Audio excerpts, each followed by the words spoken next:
Good afternoon and welcome to our 2021 grant winner recipient check-in. We can't believe that we are about to announce our second grant recipients, but we first want to circle back with last year's recipients and see what they've been up to. My name is Fatima. I prefer my name, but if you need pronouns, she and her.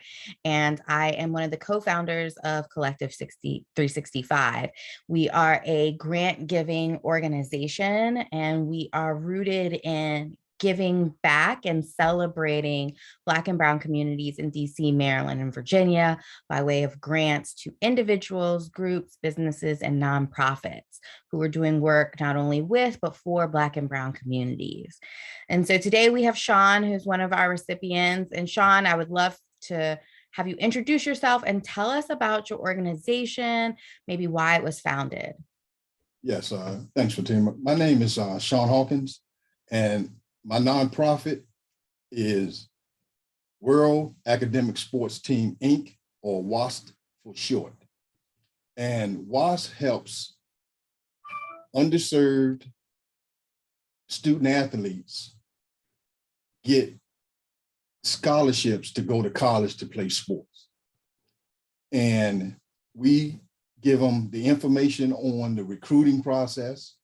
We help them understand how to get in touch with coaches to be recruited. The scholarship, which is a little different than the recruiting. If they need some mentoring, we help in that area. If they need any tutoring, we'll help in that area. And we are holistic. We make sure we provide the service that a student athlete will need to get a college scholarship.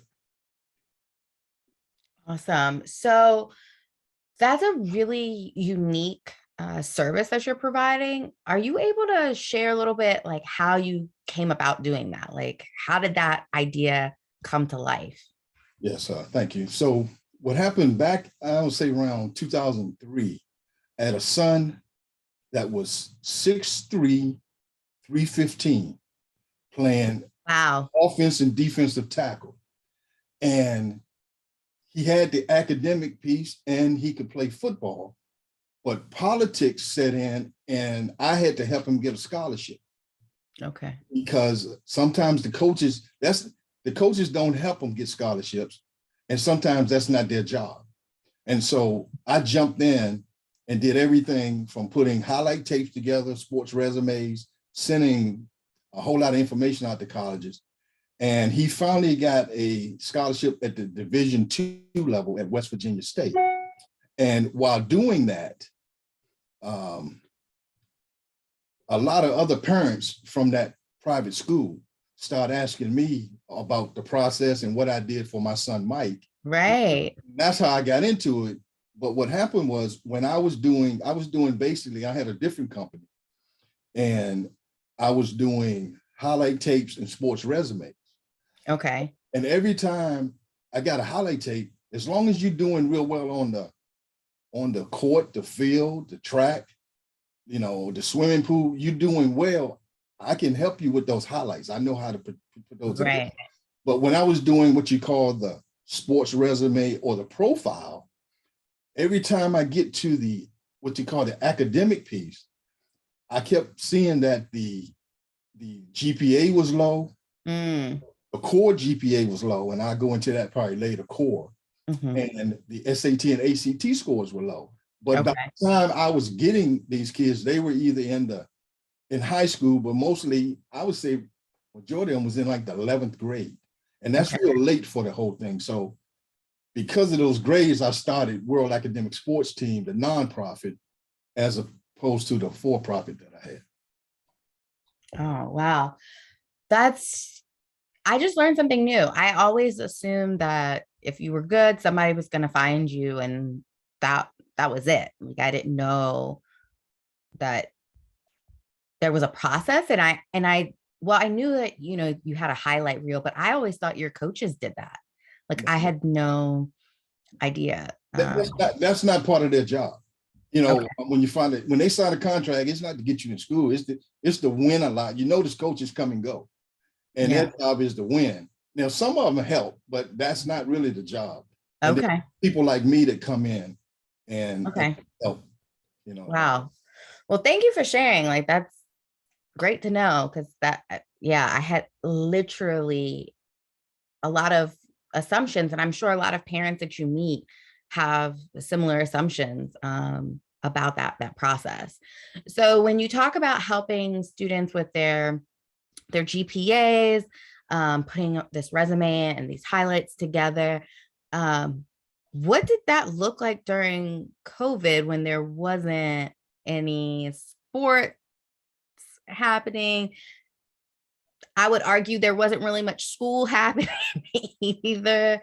So how did that impact World Academic Sports Team? Okay, so here's where you come in. So during the process of applying for the Collective 365 grant application, Mm-hmm. what happened was I was able to get some funding from you. Mm-hmm. But what I liked about your process is your requirements in the educational area met my requirements. So we were a perfect match. Okay. And then I tell people today the process about there were over 200 plus applicants that applied. Yeah. Then I remember it's coming down to 14, and then from the 14 you're gonna pick 7. Yeah. And I made it down to that, and which that I was very excited about. Yeah, we were excited for you. And so to continue to answer your question, what happened was during that time, what happened was I was introduced to something called a podcast. Mm-hmm. I couldn't spell it. I didn't know what it was. I hadn't really looked at it. Right. But I had a coach friend that really coached my son way back then. And Mm-hmm. I remember he was doing something called a podcast. Okay. And I remember reaching out to him, and he called Mr. Hawkins. Mr. Hawkins, maybe one day we can do something. Yeah. So at the time that your grant funding came in, I started doing a podcast called Third and Eight. Okay. 3RD ampersand 8 podcast. If you Google that in YouTube, then my name and everything will come up, and you'll see that the sign that's behind me. Okay. And so when you say, how did you make it through the COVID? The podcast allowed me to reach more people, a wider audience Mm-hmm. that I would have had we not had COVID. Wow. So the podcast was a plus. Your funding helped me buy the equipment, not all of it, but it was a pretty good amount. It cost a lot to pull it together. So I had to pull all this together and piece it. Yeah, right. And so, but it was very helpful. And that's what I used the funding for. And that's what I showed you I used it for. Yeah. So I think it's really important to highlight that a lot. You were like many nonprofits and business owners and community workers who had to pivot and are still pivoting because we are still in the pandemic. And I love hearing that your pivot ended up with more people being helped, because sometimes when you pivot, it means a reduction in services, or if it's not a reduction in the services that you provide, it's a reduction in the number of people you can provide that service to. You have to understand, during the COVID, a lot of businesses went under. Yeah. And for me, it improved. Yeah. Because I changed. I was able to, my whole area is scholarships for student athletes. Mm-hmm. And none of that changed for me because it just made it better and gave me a wider reach, right, to get to people. So it really improved my business and allowed me to be even better than I am today. I know that's right. Snaps to that. I love it. So was this your first time getting grant funding? No, it wasn't. Okay. When I ended up going to Hampton, Virginia, where I'm from. Mm-hmm. I was a 3-sport athlete. I lettered in football, basketball, and track. So Wow. I'm Okay. well known back there, but I had to go take care of a sick father. But during Mm, that time, I had to I was in Maryland, so I had to take my nonprofit down to Hampton. And I was okay. able to get scholarships from, not scholarships, but grants to help my scholarship program back then. Okay. So this wasn't my first one. Okay. So how did our grant experience compare to the other grant experiences you've had? Well, what yours did was, like I said, it allowed me to use the word pivot into a whole different area.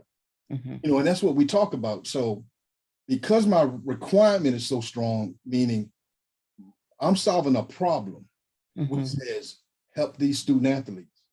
And you got to remember when I use that word third and eight, which I'm gonna break that down for you as well. Yes, please do. So now I have third and eight as a brand under my nonprofit 501c3 nonprofit organization WAST. And where I came up with third and eight is because I started out by helping the third grader that's 8 years old and their parents. Thus, third Mm, and eight. got Third grader that's 8 years old and their parents. okay. Wow. Love it. So this is something that is not just wait until you're about to go to college, like juniors, seniors. We're trying to make those connections as young as third grade. Yes, because what happened was, so there's a set of requirements from the NCAA, Okay. Athletic, collegiate Hmm. college association. So what happened is they have this set of requirements, and they have something called core courses: the math, the English, the science, Right. and you have to complete 16 core courses in that year, meaning not in the year, but before you graduate in 12th grade. So it's a set that you have to do in the 9th, 10th, 11th, 12th. So I knew all about those. Okay. When it was time to go to third grade, I had to go back to third grade. And what I did, I was looking at what they were taking in the third grade, and I Hmm. would match them up with what the high school was looking for. So I was able to how can I put it? I was able to look up, Hmm. and if I was in the 12th grade, look down. So I Okay. could see how to build a process from 12th grade down or third grade up. Oh, okay. And so that's what helped me. And what I noticed in working back in the third grade, Hmm. I found out something. And it was either the college to prison pipeline. Hmm. School And to prison pipeline or school to prison to confinement. yes, and you Pipeline. understand that. And Yeah. so, if you cannot read by the end of the third grade, there's a chance you're going this way toward the jail, or you're able to go to college. Mhm. So it was a learning process for me, but it was educational to build this whole thing together and Yeah. got them in that way. So I went from third to fourth to fifth, all of that. Wow. This is so exciting. So I'm learning a little bit more than I knew from your application, and I'm just in awe of your pivot, and really want to say thank you for not only seeing a need but meeting it. And I think sometimes it can be overwhelming to have to pivot. So I'm glad that you were able to persevere through that. So speaking of persevere, I would love for you to share kind of what was your proudest moment or your biggest accomplishment this past year. So back to WASS, WASS has helped to date over 200 plus student athletes in the college. Say that again. How many? WASS has helped over 200 plus student athletes get into college. That is amazing. And I also have a portfolio of, I'm gonna say about 15 of people that I had to go back and find Mhm. that sent me a copy of their college degree that I worked with. Wow. I have that with me at any time if somebody want to see. The kids call that now I have receipts. Receipts, yeah. You've got receipts. Oh my gosh, that is an amazing feeling. Because sometimes, when you are a part of somebody's journey, it's limited, right? And you don't always get to see the big picture. So like you might help them get into the college, but then it's like, okay, I don't know what happened. Like, did they, score big with the degree or was it a fumble? So I think that's amazing that, they took the time out to say like, hey, Mr. Hawkins, look what you helped me achieve. That's So, amazing. so before your funding, I didn't have a podcast, let alone 30 and 8. So you say, what was a success story for me? Yeah. That I went from 0 podcasts with your funding to doing 14. Wow. And the only reason I stopped at 14 is because my coach, co-host, some life events got in the way, and we had to stop. Yeah. But there's another story came after that, because people would ask me, well, when are you going to continue? But what that allowed me to do, remember I said the traditional sports that people familiar with are football, basketball, track. It allowed me to go and study all 40 plus sports. Wow. Water polo, bowling, Golf is becoming a thing. Lacrosse. Yeah. Yeah. It's a whole lot of other sports for men and women. Yeah. Trying and there's the NCAA, National Collegiate Athletic Association. There's the NAIA, and there's the junior college route. So in the Division I NCAA, they offer full scholarships. Division II offers scholarship. Division III do not offer scholarships, but they offer grant and aid. Okay. And then there's the NAIA, and then there's the JUCO. So there's a number of schools and universities out there. If you're trying to get a scholarship, everybody's not going to go D1, just like everybody's not going to go pro. Yes. And I think that's so important that you're educating folks on these options, because I didn't know about JUCO until I watched, oh my gosh, what's the Netflix show? I can't think of it now. Okay.